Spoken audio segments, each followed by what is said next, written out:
Estamos en el estudio virtual de Radiográfica FM 89.3 de Buenos Aires, la radio cooperativa.uy y en la RU FM Caster de Buenos Aires, y tenemos el gran gusto de seguir con el ciclo de Pensando el campo en el Río de la Plata. ¿Qué tal, Ernesto Agassi? Buenas tardes. Buenas tardes, buenas tardes. ¿Cómo estás? Muy contento de estar llevando adelante este ciclo, tratando de pensar juntos, porque cuando nosotros pensamos en el campo, es como cuando uno lee una novela, ¿no? Decís campo y a cada uno de nosotros se nos imaginan una cantidad de cosas. Y es común que hoy la gente piense que el campo, en realidad, fue siempre un campo de terratenientes y de capitalistas, y que nunca hubo en el campo un planteo, digamos, justo, de democracia social, progresista. Y me parece que hacerse una idea en el campo por las cosas que pasan hoy o por las cosas que se dicen hoy no es correcto. Hay que pensarlo un poco cómo fue evolucionando este concepto de campo. Nosotros, las charlas pasadas estuvimos hablando de la colonia, estuvimos hablando de cómo son otras colonias, de cómo fuimos colonizados.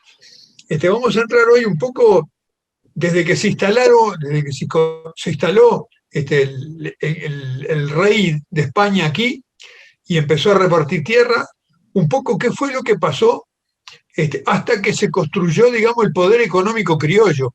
Me parece que esa etapa de instalación de la colonia, hasta que se fue definiendo un actor social de nuestros territorios, me parece que es interesante analizarlo. Primero porque nosotros decíamos que se instalaron los ganados y atrás de los ganados vino el interés por apropiarse del ganado, que en realidad era el que nos daba cuero, el que nos daba grasa, el que daba tasajo, y sobraba algún pedacito de carne. A veces se comía la lengua y a veces se comercializaba alguna parte del animal, pero la mayor parte de la carne no era mercancía en aquel tiempo. La mercancía era el cuero para su transformación en Europa. Ahora, aquello que primero llegaron los ganados, después llegaron los propietarios de los ganados y en consecuencia los propietarios de la tierra. Eso fue cambiando en la medida en que los propietarios se hicieron dueños de las tierras.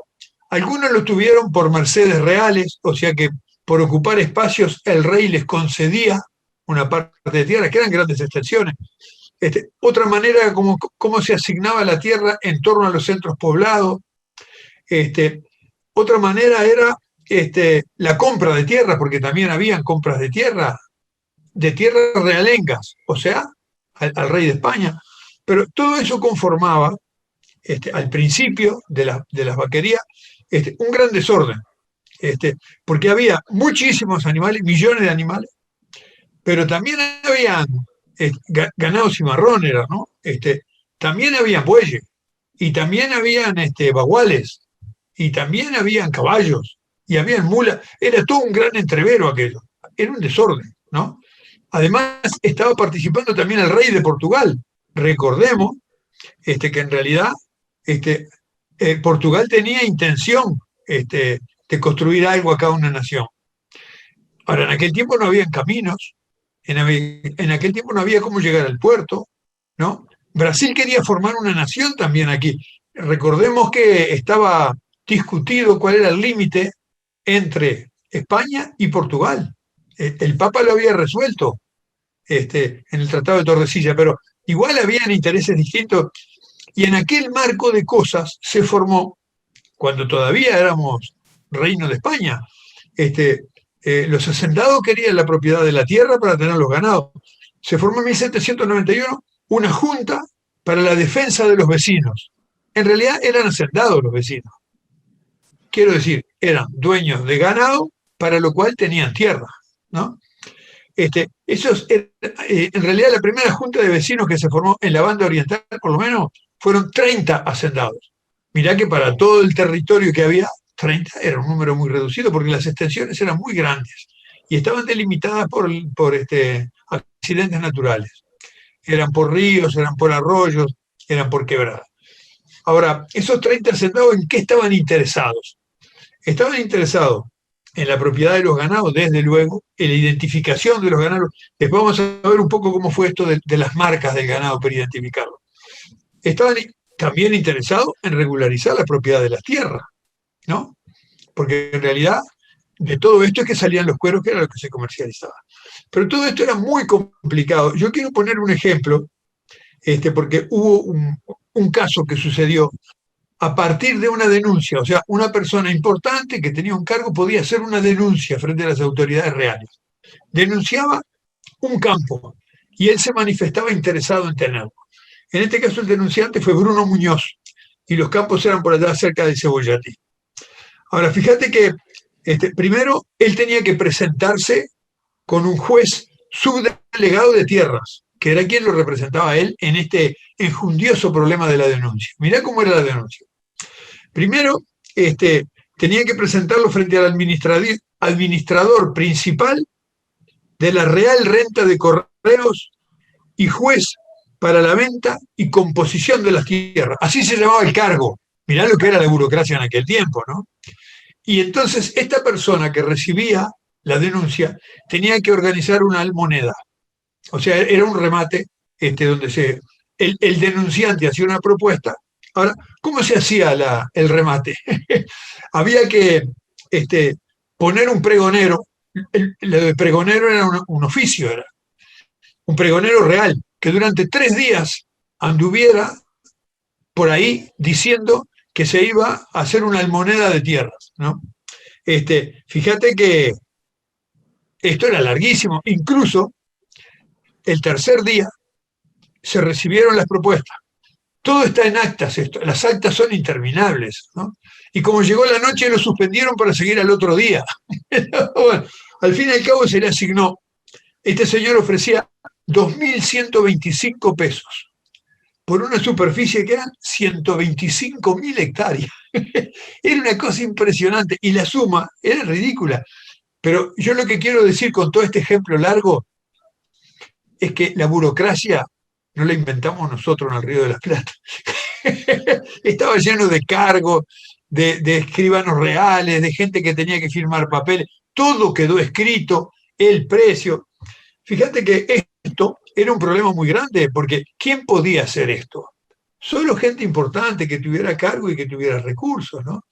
En realidad, en 1802 se formó un gremio de empresarios. Esto sí, gremio de hacendados. El gremio de los hacendados le hacía demandas al virrey. Ahora, fíjate que el virrey no le daba mucha bolilla. ¿Qué hicieron los hacendados? Mira si sería importante. El virrey era Sobremonte, ¿no? Enviaron un enviado a hablar con el rey Carlos IV. Todavía no había asumido Fernando VII. Era Carlos IV el rey. Y le fueron a plantear al rey que en realidad la corona estaba perdiendo mucha plata por toda esta burocracia, estaba perdiendo mucha plata porque venían, en realidad las vaquerías del mar, venían los portugueses a llevarse ganado, venían los bandeirantes que se llamaban, esto era un desorden impresionante y ellos lo que querían era producir y trabajar para el bien de la corona. Mandaron un comendado a hablar con el rey y tuvo la entrevista y habló con el rey. Te podés imaginar la pelota que le dio el rey. El rey estaba afligido por todo lo de Perú, lo de el oro y la plata y todo. Y además estaba siendo atacado por Napoleón y tenía la guerra europea. Era un vecino del Río de la Plata que se fue a España a hablar con Carlos IV. Era una delegación que nombraron los hacendados a ir a España a hablar con él. Ahora, el virrey Sobremonte, frente a todos estos líos que hubo, disolvió el gremio. Disolvió el gremio de hacendados porque dijo que usurpaban su autoridad.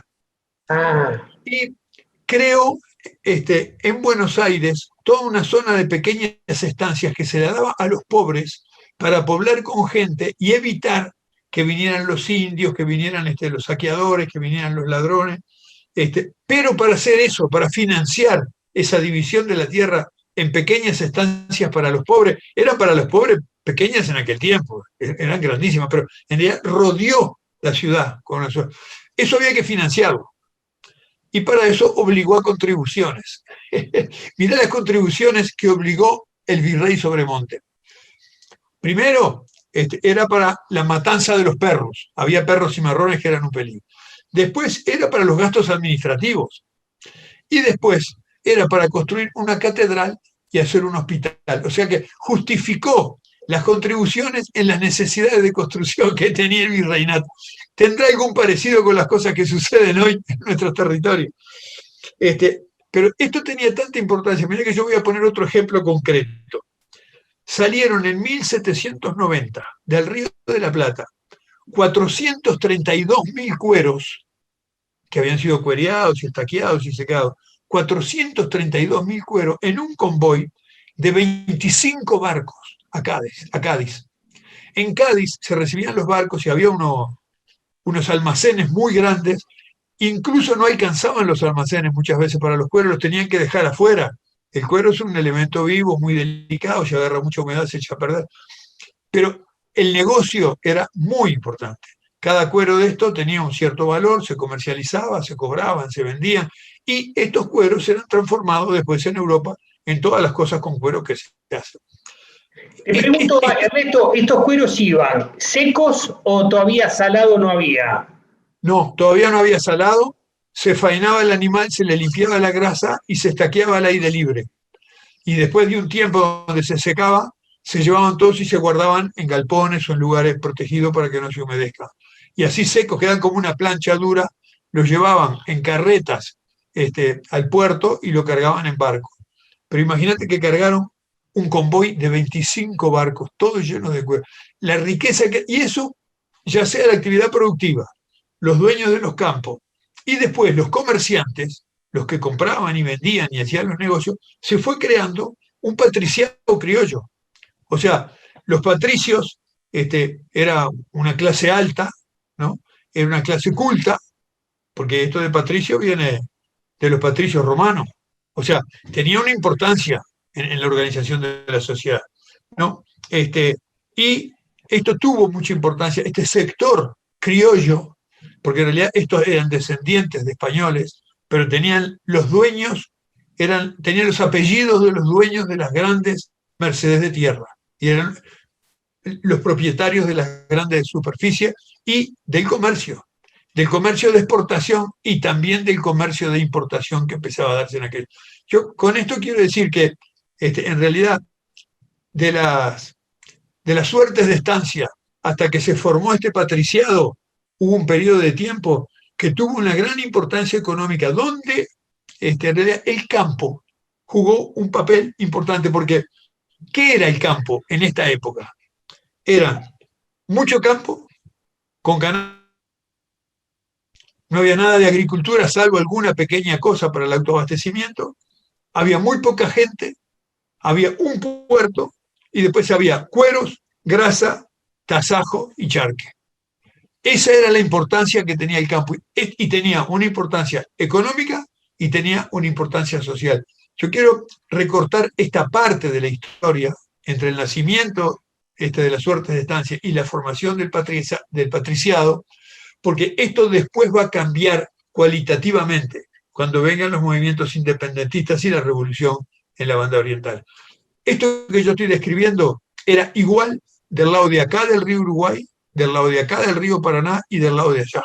Pasaba lo mismo también en la Argentina, en lo que hoy en la Argentina se formó un patriciado con estas características, también del lado de allá, igual que del lado de acá, hubo campos muy grandes y muy vacíos, todavía no había agricultura, y el gran negocio era la exportación de los cueros, del tasajo, de la grasa y del cebo.